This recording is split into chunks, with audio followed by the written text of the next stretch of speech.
Behold the Lamb of God. Behold him who takes away the sins of the world. Most of the time, Father Sean Raftis focuses on his parish priest duties at Holy Cross Catholic Church in Townsend.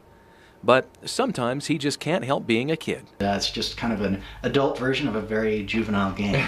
The game is tag. Father Raftis and his friends played it in the hallways of Gonzaga Prep during high school, and on the last day of school in 1982, classmate Joe Tomberry thought he was it forever. So in 1990, we were all sitting around one day, we got together, and we were all kind of going our separate ways. You know, some were getting married, others had jobs elsewhere.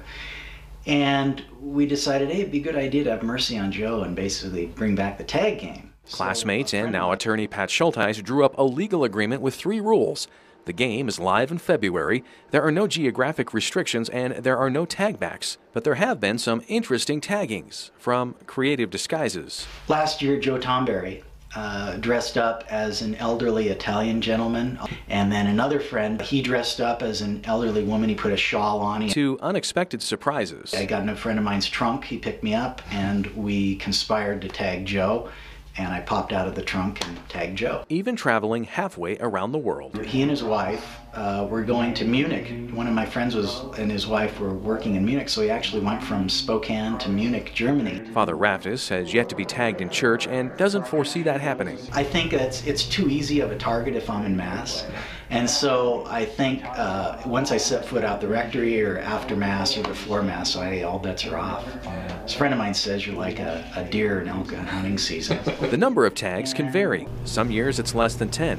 This year it was near 50. Most likely because their game was featured in an article in the Wall Street Journal. At the middle of the day when the article came out, I remember getting a call from the UK for an interview, and well, something's up.